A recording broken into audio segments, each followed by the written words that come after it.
Good morning. Welcome to today's class. My name is Jon Witt, and this class is a base level Hatha 1. So if you're new to my class, everything is optional. If there's things you just can't use, know that there's many things that you could be using. So if you're a person with injuries, obviously you can adapt and not participate. And you could always let me know in terms of information as far as how I could help you more. I don't necessarily know, obviously I can't see you practice, but if you sent me a video or you told me a little bit more about your situation, know that you always have options as far as creating a healthier practice. So if you don't know much about me, you can learn more about me on my website. It's jonwittyoga.com. My schedule is on my website. And if you'd like to contribute to today's class, all my information in terms of how you could pay, how you can make a payment, is also there through Venmo and PayPal, and there's other forms like Zelle is a great format to transfer money to my cause. I'm glad that I can offer yoga for free, but if you can contribute, it really does help me, and it helps others who are in need for something like this in terms of yoga. So you don't need a lot of equipment. I'm going to be starting the class in a standing position. So twisting, I think, is a very key component in moving better. So if you find yourself not being able to walk very well, or you're having a bit of pain in terms of the way that you sit, mobilizing the spine really makes a big difference. So I'm going to start by having my hands on my hips. A bigger motion isn't necessarily better, but it's easier to learn. So with my hands on my hips, it's just to help me in understanding how I'm moving my pelvis in space. So when someone does something like this, you may move too quick. That's something that I often see people, because it's difficult for them. They kind of move frantically, like they have to catch up. So make it really slow initially. And it's not bad if you were moving quick, but if you're a person that moves really fast, or you're just kind of a bit overly stressed, it's good to move slower. So as you're moving, because it is relatively easy, it's harder to keep your mind concentrated on the exercise. It's kind of like when someone's walking on a treadmill, they're not really paying attention to how they're walking, or even say someone's walking out on the streets. So you want to pay really close attention to what you're actually feeling, and that will help you in getting the hips to move better. So I'm going to move around in the opposite direction, and then as you're moving around, you may see that one side of your pelvis just doesn't move as well, and that's okay. I'm right-handed. My left side doesn't move as well. So now that I'm moving to my left, I'm moving a little bit more carefully. Not that I have to, it's just I want to understand how my ball and socket are moving in the pelvis. So, the pelvis is sit in place. There's two bones, but within that bone is a ball, and that ball is moving around as you're moving your pelvis. As you move your pelvis, you're really moving everything below it and everything above it. So hips govern so much in terms of how well you'll move. And then I'm going to come back into the middle. And when I come back into the middle, I'm just going to be tucking my tailbone underneath and then sticking my butt out. So underneath and then out, and then bringing it underneath and then out. If you're a person that is in some pain, don't move fully into any type of exercise. Just kind of learn it. And then as you learn the exercise, then you can most certainly do more with it.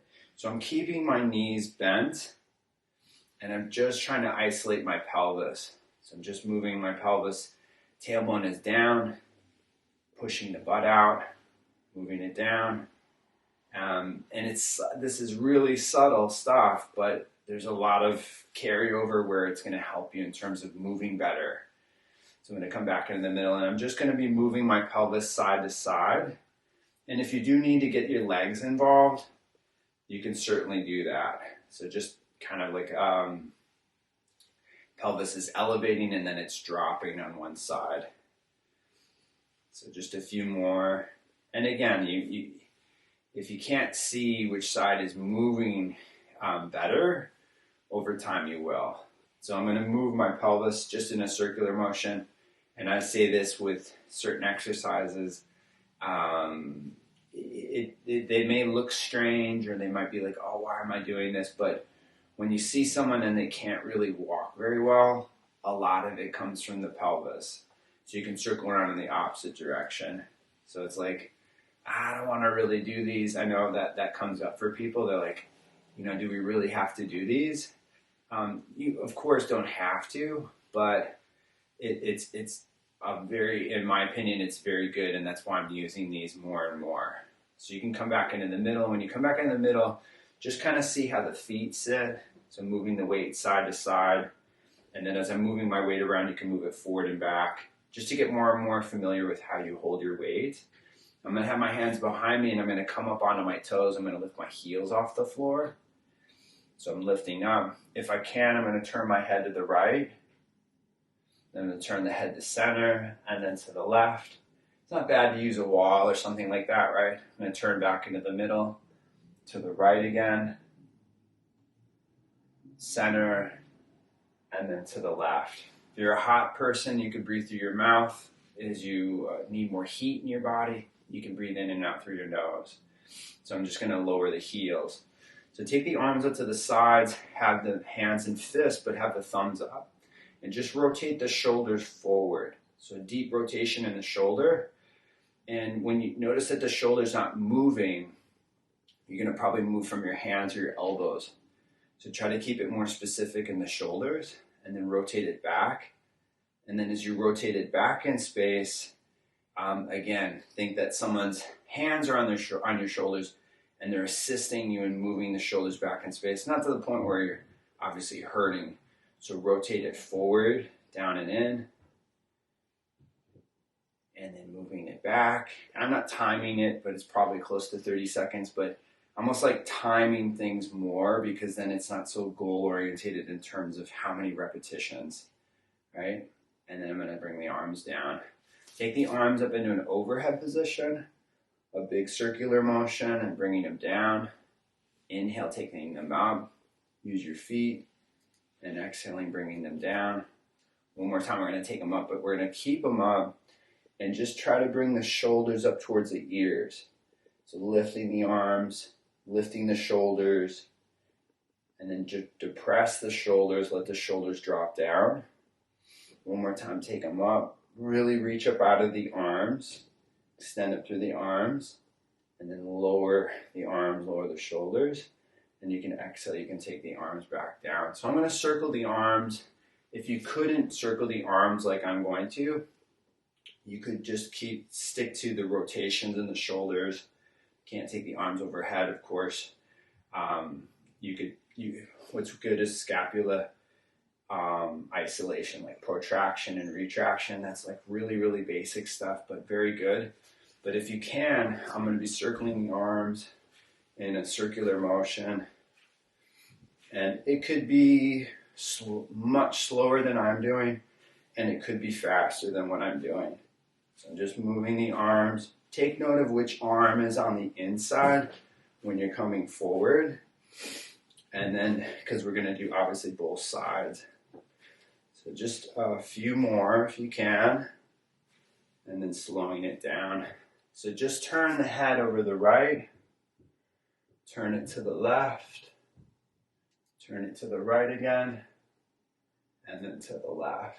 Basic turning rotation of the head is probably the easiest way, but when we're doing it, I just want you to have something as remedial, but then it can be more eclectic. This is a head tilt, so I'm moving the head to the right shoulder, and then I'm lifting it and I'm lowering it to the left, back and up, and then to the right, and then up, and then to the left. Say you feel like you need to hang out on one side, you could do that. I'm moving the head to the right, and then to the left. One more time to the right. And the head could be different angles, right? It doesn't have to be as I'm doing it. You can lift the head and then to the right side. So typically have something going on in the right side of my neck. So I'm going to turn my head to the left shoulder, or maybe forward, and then you can see how the tilt, the rotations could be in something when you're tilting the head. And then you can bring it back up to neutral. So we were rotating the arms in, right? So we're going to go out. So this was the inward motion. You're going to go out now. So taking the arms out. Now my left arm is on the outside and my right arm is on the inside. For you, it might be the opposite. So I'm taking the arms out into more of an external rotation rather than an internal rotation. So you're going out.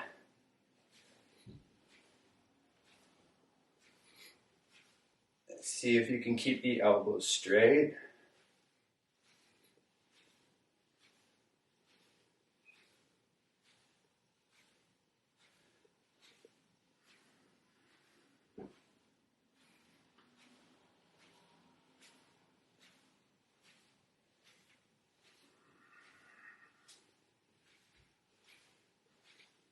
And then you can slow it down. Just going to do a side bend to the left. So I'm moving my body to the left, letting my head drop to the left shoulder. Pick up through the right side more if you can. So push through the feet, elevate through the upper body. You can move more weight into the left or the right foot depending on how you have the weight distributed. Take 2 deep breaths. And bringing yourself up, and then you're going to go to the right side, and then as you go to the right, again, the whole left side is picking up. So let the head either be neutral or let the head, I'm tilting the head to the right shoulder, so just getting a little bit more space into the neck. My tailbone is down, and my pubic bone is lifting up, and then by doing that, I get a little bit more of exposure into the left side of my upper body. A couple deep breaths.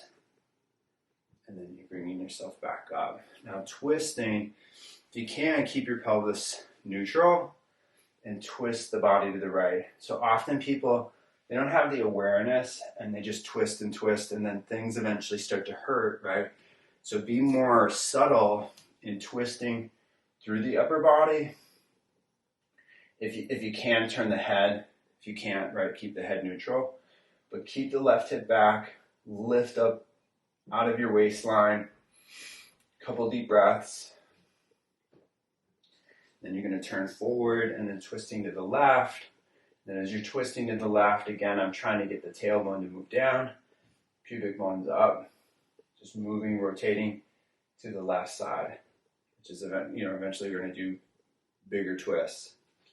And then you can turn forward. So take your left leg up off the floor. When you take it up, I'm going to take the knee up and I'm going to have my hand just above the knee. So I always have like a marker in terms of how much I can lift the leg up. So it's a physical reference. I'm going to take it out to the side a little bit, like a quarter of the way, 3/4 of the way. And then I'm going to, as I take it up, I'm trying to bring it up to my left shoulder and then out to the left side. And then, not that more is better, but over time you can explore a fuller range of motion. So the left leg is lifting, may cramp up. You can bring it back to center and then bringing it down. And then taking the right leg up into the chest and lifting it. And it might take some time to see a greater range, and that's okay. You can take it to the right a little bit, 1/4 of the way. I'm still trying to lift the knee to the right shoulder. I'm going to take it out to the side and then taking it up. And there might be other angles as opposed to just one angle that you should really explore. So you could, change the focus as you do these. So keep lifting the right leg up to the right shoulder. Bring it back into the middle. Try to lift it again into the ribs or outside of the rib cage. And then bringing the leg down. So I'm going to go to the wall and do a little bit of twisting. So maybe it's not all the way for you, but you're just basically going with your hands to the wall and pushing through the feet. And if you could, you can take the right foot up off the floor. Really basic, but I can take my right hand out further. I'm lifting myself up in a really basic position. Take a couple deep breaths. You can look over the right shoulder. And it's not so much that you probably need the wall for balance. I'm using it more for leverage. Keep the right leg up. And then bring the right leg down and then turning over the other side. So the left leg is up. As the left leg is up, push down through the right foot. Look over the left shoulder. Think your shoulders are as broad as whatever space you're using. And then as you get broader through the chest and the shoulders, it will be easier for you to twist to the left side. So a couple deep breaths. Push down through the right foot. Continue to lift yourself up away from your right foot.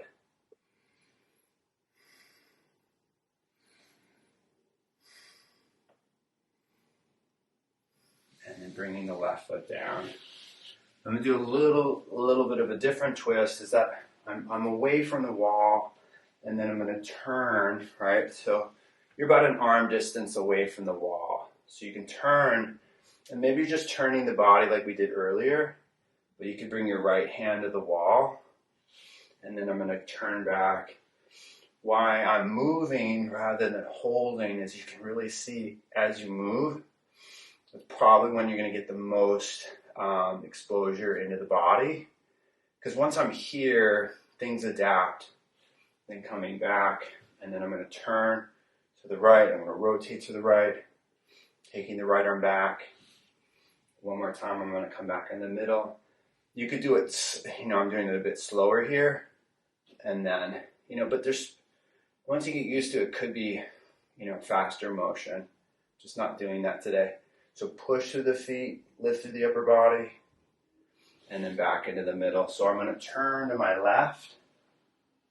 All right, keep the right hip back, and reaching the left arm back. You'll see again which side it's more difficult to twist to. So back to the twisting to the left. Center. Look over the shoulder. Reach the arm back. And maybe you're not touching the wall, which is okay. If you're going some of the way, might actually be better than all the way. Right? The wall is just a target to help you in terms of range. One more time to center, and then back to the left. Right? And then you can come back in the middle. And if I was practicing on my own, I would definitely do more to my right, because that is something that I need more of. So we're going to come down onto your hands and your knees. So have the hands just underneath the shoulders. Push through the hands, round the back into a cat stretch. Look forward, look up, you can back bend. Exhale, round your back, round your spine. You can back bend, you can lift the chin, lift the chest. Exhale, round your back. Push through your hands, your fingertips. And then come back to neutral. Take the hands over to the left side, look high over the left shoulder, and stay protracted in the shoulders. So just as if you're in plank pose, you're really rounding the shoulders.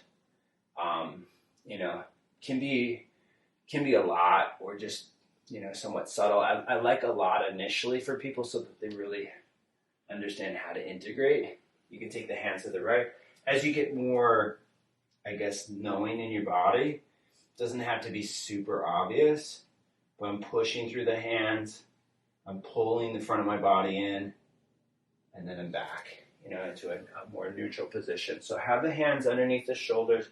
If you can't have the index fingers point forward, you could certainly have the hands turned out. You could be on your fist.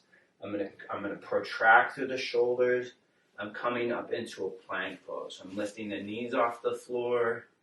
I'm getting my glutes involved. My pubic bone is lifting. I'm using my fingertips, right? And then come down under the knees.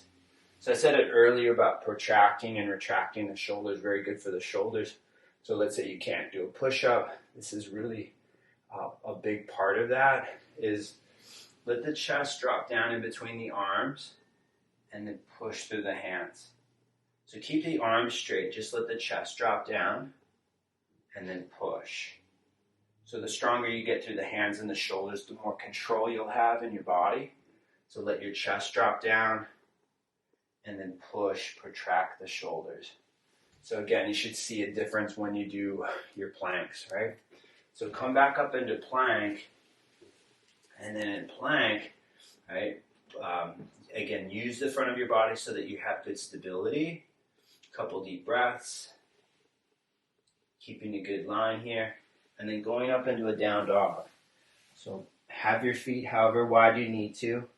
Pull back through the hips, push through the hands, and as you're pushing through the hands, I like to have more weight in the front of my hand, not just the heel of my hand.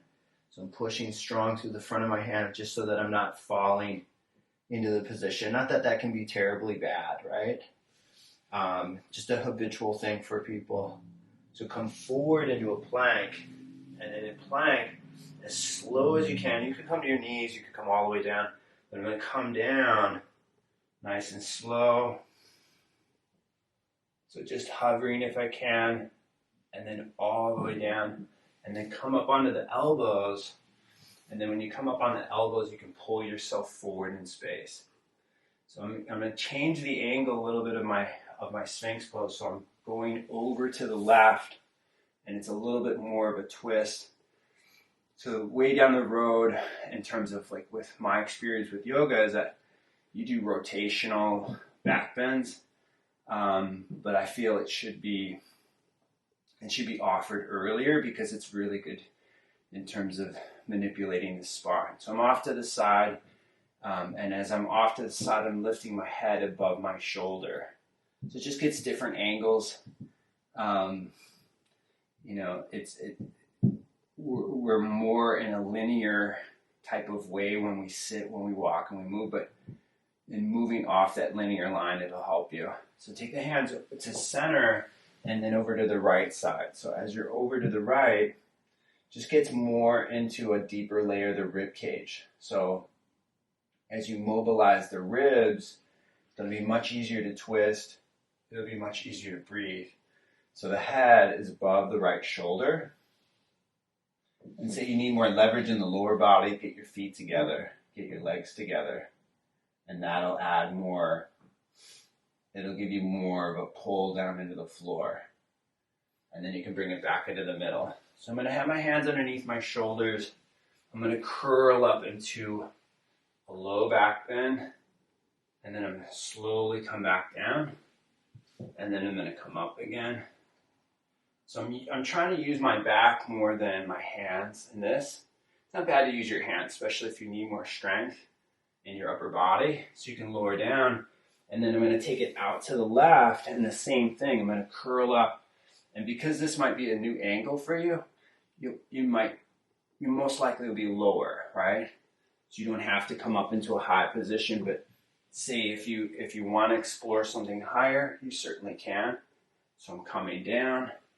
And then one more time, I'm going to come up. I'm going to come up a little bit, and then I'm coming up. And, this angle is other positions. So your concern might be like, oh my God, I shouldn't do this. I've never done it. But you've done it in other positions, most likely. So in my opinion, it's very good. So bringing yourself down, and then when you come down, go over to the right side. Be off to the right, curl up into a low back bend, something low, and then coming down, and then up. What's important is you're observing, not so much like breath counts or anything like that. Not that that's a completely bad thing, but you want to really observe how the body is relating to space and how it's moving. So coming up. Bringing it down, and then one more time I'm coming up, and then maybe I'm coming up into a higher position. So lift your front of your body, use the strength of your abdomen, slowly come down, bring yourself up, bring yourself to the center, and then when you're in the center, just have your arms beside you. It's really good for a counter. It's also really good to kind of understand what you're using when you back bend. Really basic form. in helping your line in your handstand. But my arms are down, and I'm just bringing my tailbone down and in. And my ribs, the more precise I get in my pelvis, the more the ribs will move forward. So that's partially why people sway in their back when they do planks or they do handstands. So bring the tailbone down and just hold that just for 5 breaths. Just holding. Try to keep the ribs from pushing more into the floor. So your abdomen, if you can, is off the floor in something like this. But this squeezing is really what you're using for like deeper back bends. And eventually we'll do a deeper back bend, right? So coming back to neutral and then coming up onto the hands. Now you could come up to all fours, of course. I'm going to press straight up into plank and then back up into a down dog. So coming back into down dog. So you can push the thighs back. Right? Really draw the thighs back in space. I think the arms are moving more forward. And then coming down onto the knees and my toes are tucked. I'm going to sit back on the feet as much as I can. Again, not that you have to sit back all the way. Then untuck the toes and sit back towards the feet. And you can move weight into your left foot or your right. And then come back into tucking the toes and sitting back on the heels. It's really good for high arch people. This position is better than being on the tops of the feet in terms of manipulating the fascia of the foot. So go back to untucking the toes if that's good for you. You know, I have flat feet. This is when I was first doing yoga, this was probably a way more difficult position for me. So I'm going to come up and then I'm going to stand on my knees. So I'm standing up on my knees, just going to rotate from my upper body, just rotating to the left. I'm going to come back to center, rotating to the left again. And again, you don't want to just shove yourself over to the side. You want to understand how you can pick yourself up. So I'm coming back into the middle, rotating to the left. So when you're on your knees, it's in some ways it's a little bit more leverage because you might not have the understanding how to apply the weight in your feet when you're standing. It's just like when you're in a chair. Some people are like, oh, why would I ever twist in a chair? Well, when you're down in a chair, there's more leverage. You can turn, or when you're on the floor, right? I'm turning to the right.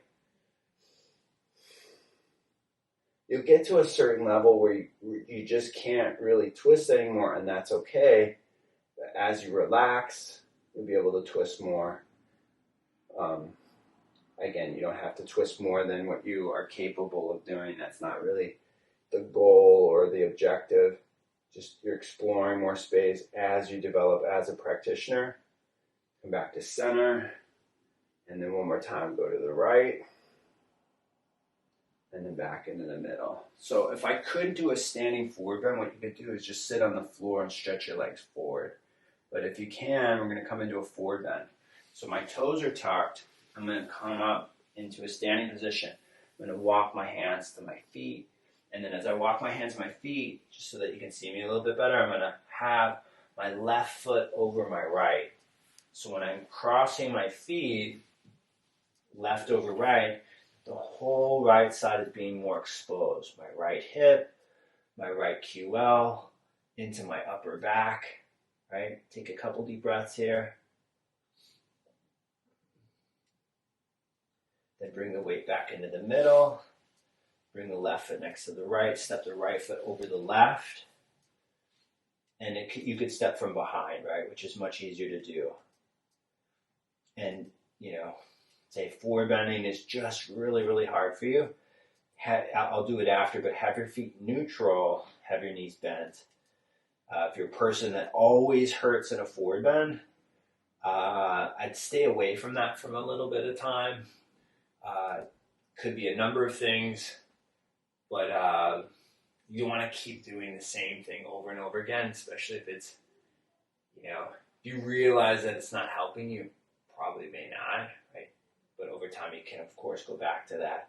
So bring the right foot next to the left, and then slowly roll yourself up to standing. So rolling yourself up. So before we get into a deeper back bend, a deeper twist, some micro movements will help with, so I'm moving my ribs right to left. So I'm gliding my rib cage. I'm trying not to move my lower body too much, trying to keep it static. Just moving side to side. Right? And then I'm going to go into like some back bend, some extension, and some rounding. So I'm letting the chest depress, but then I'm lifting, and then I'm rounding, and then I'm lifting. Like, when you're doing like, say like a cobra, that's like one time, but each time you're moving in a smaller motion, it will lead to like a global or a bigger type of expression. So if you can see, I'm not moving my head too much. So I'm being more specific and adjusting my thoracic. I'm rounding, and then I'm lifting. And if you've never done these before, you'll start sweating, right? Because it's so difficult to move the spine as we are. So just come back to neutral. So I'm gonna do one last thing, is I'm gonna move my ribs in a circular motion. So just getting the ribs to move around. And again, when you can't do something, we just kind of like just work really hard. I'm gonna get the, but it's just move a little bit slower, and you'll start to see. Your hands don't have to be on your upper body, but if that helps you, you could do it in front of a mirror. Once you get it and you got it in front of a mirror, or you videotape yourself, then you don't really need that reference. Mirrors and videotaping is really good, but over time you can really start to do it more on your own. So I'm going to do a little bit more of a fuller rotation. So if you're a person that's just want to watch, you could watch, but I'm just going to round my back. I'm going to rotate to the right. I'm going to move myself to the left. I'm rounding my back, right? In some worlds, that's like a huge no-no, but your back, especially your thoracic, is really designed to rotate, but it's already kind of in a rounded position. So the more you round your back, the more you'll be able to extend. So I'm just doing 4 or 5 of these, and then I'm going to go to the other side. So I'm coming onto an angle, and as I'm on an angle, my back is rounded, it's protracted, and then I'm coming back around into extension. I'm rounding my back, shoulders are rounded, coming up, and then I'm rounding, and then I'm bringing myself back up. We used to do these in wrestling, but we would do them like, again, just as a warm-up, not really thinking about how to refine the movement or the manipulation, but they're very, very good in terms of mobilizing the spine. So we're going to come down, I'm going to try a camel. You might want to do it where you're sitting in front of a chair or a piece of furniture, and then that could support your hips and your back. I'm not going to do that today, but that's something that you could do is when you go back. And again, don't think of like getting your foot as really like better for you. It's just something that could be available. So when you come down on your knees, when I'm on my hands and I'm on my knees, just going to practice rotating. And then as you rotate, you can reach for the foot, right? You can broaden the shoulders, you can rotate the shoulders. Then you can come back in the middle, and then you can go to the left. So if you've done these before, you could go left, right, something like that. But just to make it a little bit easier for you is I'm just going to one side. So my tailbone is down. You could check your glutes. You could feel them right to see if they're working. Big part of that. Remember, we're lying on our belly. Bring it up. And then one more time, go to the left. You want a lower surface or something further away from you. Definitely you could do that. This is, and then there's, standing variations of this, lunging variations of this. So you can turn your body to the right. My toes are tucked, reaching back. Really, really great leverage in the spine. I do more of these things in my handstand class, but it's not to say that you shouldn't do it if you're more of a beginner. Like I said, you could start to eventually do these things. So I'm rotating, I'm reaching for my heel, getting lots of exposure to my upper back. I'm coming up. Again, if I want more leverage or I need more leverage, I'm bringing my foot lower, and then it's increasing the leverage. Right? And then up. I want to do one more. Over to the right, lifting myself up. So again, if you can imagine like a piece of furniture was supporting my pelvis, or a piece of furniture was supporting my upper back, and you can get creative with what you have, what type of environment you have. So just stretch the legs forward, and with the legs forward, I'm just going to be moving my feet in a circular motion. Just moving the feet around, and then I'm circling around in the opposite direction. And then I'm pointing the feet, flexing, just because you're on your knees, just to bring the circulation back. And then I'm going to come into a bent knee position, and then with my knees bent, my hands are just underneath my shoulders, and then press down through the hands and retract the shoulders behind you. So really pull the shoulders back, and this could be your position. Maybe you're not coming up. You could be on your fists for this too, right? I'm going to lift my pelvis. As I lift my pelvis, I want to keep my hips up. Just move the weight side to side. Just side to side. Just a little bit manipulations into the hands, the wrist. Really good for the hands, the wrist. Eventually, if it's not for you, then one day it will be. And then you can come back down with the hips, and then just pulling the shoulders back. So that's like really basic. Maybe you don't need another repetition, but if you're a person that comes up and you can only hold it for a couple seconds, that's good. That's a good start. And then you can come up, and you can maybe come up for 5 seconds or something like that. But you could do multiple repetitions until you could really hold it for, not that a minute is like, you have to get to a minute, but you could eventually hold it for that longer. So I'm going to lift the hips. And then when I lift the hips, I'm going to get a little bit more into my upper back as I'm going to move the weight forward, but I want to keep the hips up. So by keeping the hips up, it's a lot more specific in adjusting your upper back. Right? So big press through the heels. Keep moving the shoulders back in space. Come back into the middle. And then bring yourself back down. So just pull the legs in. Push the knees apart. Right? Get a good lift in the upper body. And you can, I'm going to do something else in being on the knees, but you might not have the knee flexion for this. So you could sit cross-legged. I usually do like a side bend. That's a really basic way of isolating the QL.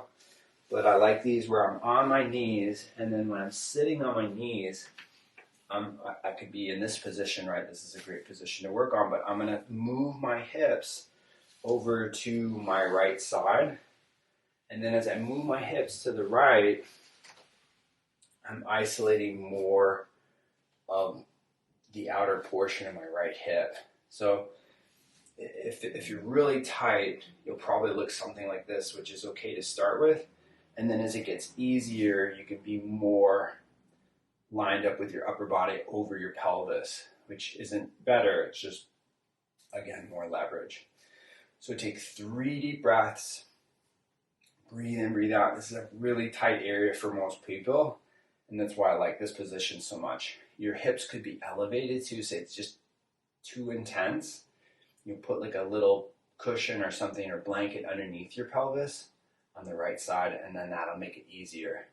So bring yourself up, and then let the hips shift to the left, and then when you're to the left, it's just, again, sides are different. So you might be like, whoa, this side is just very tight for you. Again, you'll be a little lopsided, but that's what I love about asymmetrical positions is you can be a little bit more specific in adjusting the body because no one's even. No one's physically even, and that's not the goal, is just to be perfectly even, but it'll help you function better in the way that you stand, sit, and move, however you like to move, right? So take 2 deep breaths, breathe in, breathe out. And then we'll come forward with the legs. You can sit cross-legged. This is the easier position that I was talking about. So I'm sitting cross-legged. You could sit higher. Even if you're a person that's, let's say, more advanced or more gifted, the higher you sit, the more leverage you can produce in what I'm going to do next. So I'm going to take my left hand to the left, reaching my right hand to the right, and then I'm isolating same muscle groups as we did in the last position. But I find this is typically a little easier for people. So when you're off to the side, move the weight forward. Right? Get into your back more. Be a bit forward if you can. Be on an angle. Then move it into the middle and see what it's like moving back.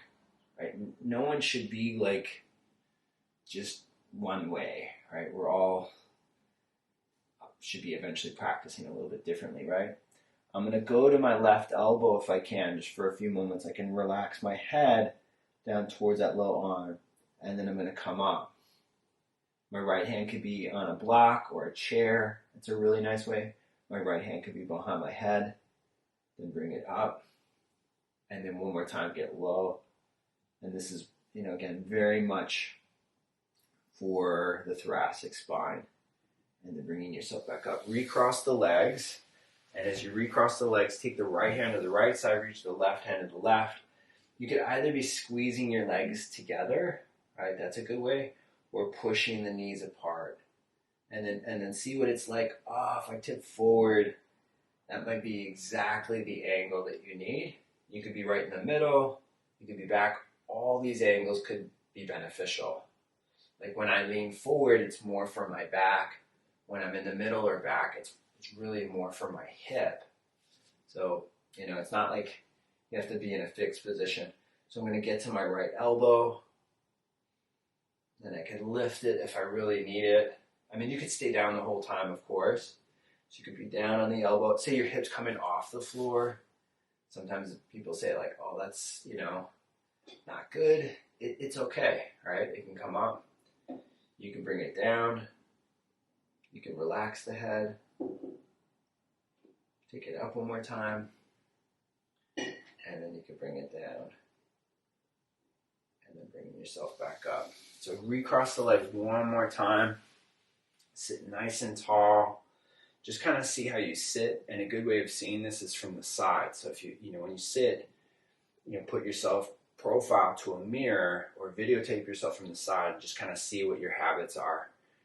Some people sit too far back in the sacrum, not good for the lower back. Some people overextend. It's common in women. Not all women do it, but it is common. And even men sometimes overextend. So again, it all depends on the person. So that's all I have for you today. I hope you like the class. Share it with your friends, your family if you're benefiting from it. Let me know how it's going. Again, if you sent me a video or a photo or you wrote me an email or we had a conversation, it's much easier to help you. I hope the classes are really building better practice. That's my intent, is to help as many people as I can. So have a beautiful weekend. I have a class tomorrow morning. It's 10 to 11 on Zoom. So if you'd like to join, you register on my website. Thank you for all the support, all the love. If I wish I could be in contact with you, but have a beautiful Thanksgiving. I have a lot to be thankful for. I hope you do as well. Take care of yourself, stay safe, and hopefully I'll hear more and more about your experience in my classes. All right.